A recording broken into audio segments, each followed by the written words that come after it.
مین ہمارے ایک اور چینل کے ایک بڑے ایگزیکٹو ہیں جزیز سیجا، وہ تھائی لینڈ میں اپنے جہاز میں بیٹھے ہوئے تھے ایمریٹس کے، اور وہ کہہ رہے تھے کہ میں بھی ادھر پھنسا ہوا ہوں، جہاز ٹیک آف ہی نہیں کر رہا۔ میری جو مسز ہیں وہ بارسلونا میں تھیں، اپنے کانفرنس کے لیے گئی ہوئی تھیں، انہوں نے بھی اچانک اپنے جب انہوں نے دیکھا حالات کشیدہ ہو گئی تو وہ بھی فوراً ایئرپورٹ کی طرف بھاگی، اور وہ بھی پھر ادھر ایمریٹس کی فلائٹ کے کاؤنٹر پہ ویٹ کرتی رہی کیونکہ وہ فلائٹ ٹیک آف نہیں ہو رہی تھی۔ تو اور یہ ساری انفارمیشن میرے پاس جہاز میں آ رہی ہے نا، تو وہ اس سے اور انٹینسٹی خاص طور پہ پھر لینڈنگ کب ہوئی اور کہاں ہوئی پھر؟ سو لینڈنگ واپس دبئی میں ہی ہوئی، لیکن وہ 4 گھنٹے کی تاخیر کے بعد ہوئی۔ تو آپ نے ابھی انٹرو میں کہا 2 گھنٹے تک ہم پھرتے رہے، 2 گھنٹے نہیں، ہم لوگ 4 گھنٹے پھرتے رہے۔ تو یہ 15 گھنٹے 45 منٹ کی فلائٹ میرے لیے 20 گھنٹے کی فلائٹ بنی۔ اور اس میں بھی آپ کو بتاؤں کہ جب میری جو فکر مجھے لاحق ہو گئی تھی بحیثیت پائلٹ، وہ یہ ہو گئی تھی کہ آپ ایک لانگ ہال فلائٹ کر کے آ رہے ہیں جو کہ فل فلائٹ تھی، تو آپ کے پاس زیادہ گنجائش نہیں تھی فیول ایکسٹرا اٹھانے کی۔ تو ایک حد تک تو رکھنا ہوتا ہے آپ کو ایکسٹرا فیول ایز پر لا، لیکن کیا اتنا فیول تھا؟ سو آئی ایم ویری شیور کہ جب ہم 2 گھنٹے 2.5 گھنٹے ہوا میں گھومتے رہے ایک جگہ سے دوسری جگہ، اور ایئر اسپیس ہر طرف آپ کے بند ہو رہی تھی، اور کھڑکیوں سے آپ کو جو ہے وہ چنگاریاں جاتی ہوئی نظر آ رہی تھیں دور دراز، یعنی کہ بیسیکلی میزائل جو جا رہے تھے ایک سائڈ سے ہمیں جہاز کے نظر آ رہے تھے۔ سو وی obviously you get into a very stressful situation. میں as a pilot I was more concerned کہ what if we run out of fuel, then where do we go? Because Emirates سے 380 ہے، 380 جو ہے وہ ہر رن وے پہ اتر بھی نہیں سکتا، مطلب اس لینتھ کے رن ویز کہاں پہ اویلیبل ہوں گے یا اس ویٹ لوڈنگ کے جہاں پہ یہ جہاز اتر سکے گا۔ And you know all those things were going through my head. It was very intense. Family میری پریشان، so I was not the only one. بالکل ٹھیک، بلا شبہ یہ ایک بڑی تکلیف دہ صورتحال ہوگی، لیکن چونکہ آپ نے اس کو آبزرو کیا، you had been into it, ہم آپ مستقبل کے جو سفر ہیں وہ پرامن اور اس طرح کی کسی بھی دقت کے بغیر کی خواہش اور دعا کرتے ہیں۔ شکریہ فخر، آپ نے جو آنکھوں دیکھا حال جو آپ کے اوپر بیتی وہ ہمارے ناظرین کے سامنے بیان کی کہ یہ صورتحال تھی ان مسافروں کے لیے جو اس جنگ میں ہوا میں معلق ہو کر رہ گئے تھے، اس لیے ہم نے فخر عالم صاحب کو زحمت دی تھی۔ اور اب جو امریکہ نے یہ سیز فائر کا اعلان کیا، اس کے اوپر کتنا سنجیدہ ہے امریکہ، کیا اس کے اوپر عمل درآمد ہو پائے گا، یہ سب جاننے کے لیے پاکستانی پرسپیکٹو بھی آپ ہمارے پروگرام میں دیکھتے ہیں، ایرانی پرسپیکٹو بھی دیکھتے ہیں، لیکن امریکہ کا پرسپیکٹو کیا ہے، اس سلسلے میں ہم جائیں گے نیو یارک براہ راست، وہاں سے ہمیں جوائن کریں گے اسکاٹ کیلی جو ایک تھنک ٹینک میں کام کرتے ہیں، خود امریکن فورسز کے ہاں بھی سرو کر چکے ہیں۔ اب آپ کو براہ راست یہ چلتے ہیں سیراکیوز نیو یارک، جہاں سے ہمیں جوائن کیا ہے امریکی تجزیہ نگار اسکاٹ کیلی نے۔ اسکاٹ کیلی جو ہیں اس سے پہلے بھی ہمارے پروگرام میں تشریف لا چکے ہیں، یہ واٹریج تھنک ٹینک میں کام کرتے ہیں، امریکی اسپیشل فورسز میں 9 سال سے زائد کام کر چکے ہیں، نیشنل سیکیورٹی کے اوپر اور علاقائی امن کے اوپر لکھتے بھی ہیں، پوڈ کاسٹ بھی کرتے ہیں۔ Thank you very much Scott for joining us yet again. Indeed, it's a great moment to witness that there is a ceasefire between Iran and Israel through the help of America. But one fundamental question before you, being an analyst, is how durable will this ceasefire will be? How long will it last? Well, a lot of that's going to come down to President Trump. We've seen him this morning come out and speak out against violations of the ceasefire, both from Iran and especially from Israel, which is very interesting.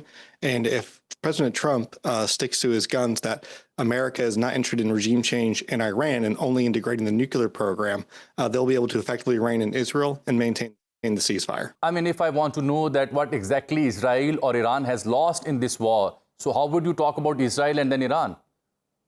What have they lost together? Well, Israel in this war has lost the illusion that its missile defense system can protect its territory against all threats. Its people now know that it is vulnerable to modern weaponry.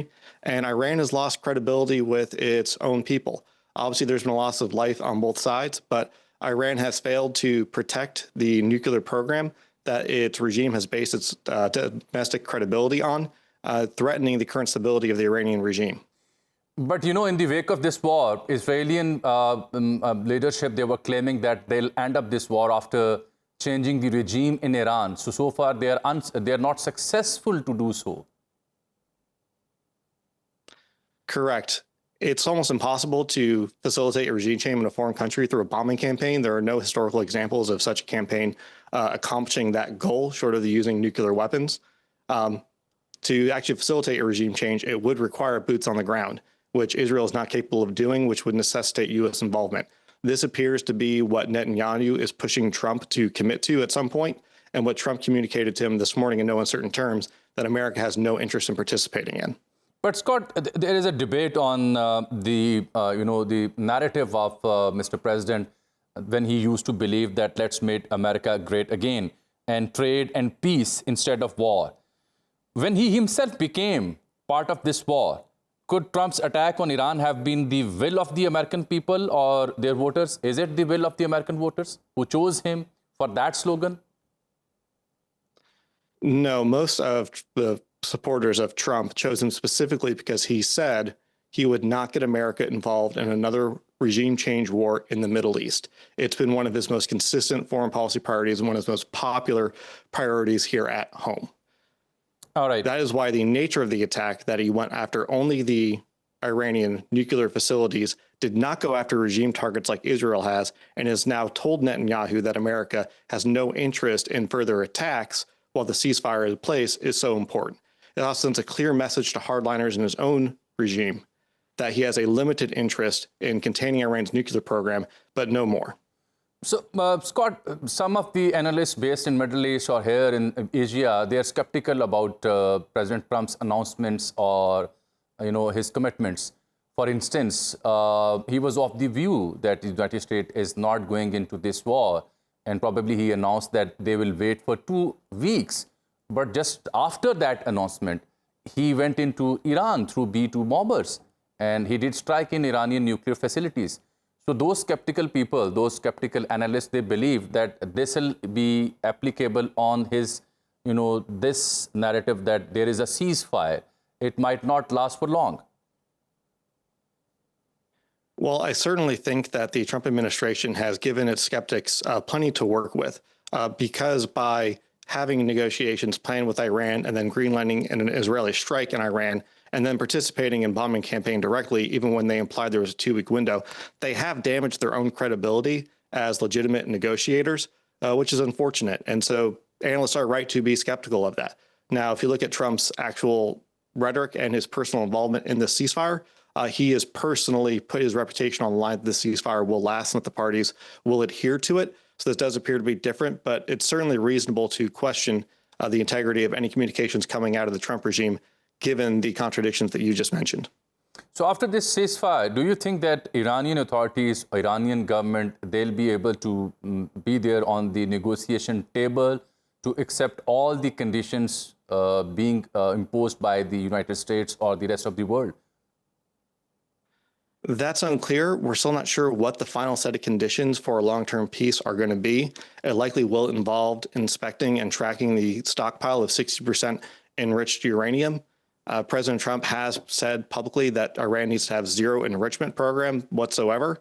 So it's be interesting to see if he actually sticks to that or if he takes a softer tone.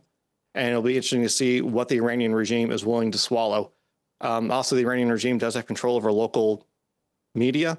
So what they communicate to their people internally that they're doing with the Trump administration versus what they actually agree to can be quite different. So part of this is going to be a marketing campaign on the Iranian regime side to reach an acceptable deal with the United States while also maintaining their own credibility at home. So, Scott, this ceasefire is being taken as, something good, an omen for peace in the Middle East. But don't you think so that the real peace will only be, can only be attained if there is a peace in Gaza, in fact? The root of almost all troubles in the Middle East does seem to come back to the question of the Palestinian people and what territory that they're going to occupy. It's been an intractable problem for generations. And if we can tone down the fighting between Iran and Israel, hopefully that does open up avenues to focus on resolving the issue of the Gazan the Palestinian people in Gaza and the West Bank. So do you think that the President Trump will also play an important role in settling the Gaza issue? I don't think so. He has not shown the same interest in the fate of the Palestinians as he has in the status of Iran's nuclear program. And there is not a clear way for America to influence that conflict short of drastically reducing military aid to the state of Israel to basically destroy their ability to project force into Gaza and the West Bank, or take a much harder stance in the United Nations with enforcement of international humanitarian law. Neither of those are things the Trump administration has shown any interest in. And so although there might be an off-ramp between Israel and Iran, it's not clear that the Trump administration is going to take affirmative steps to resolve the question of the Palestinian people. Many thanks, Scott, for joining us.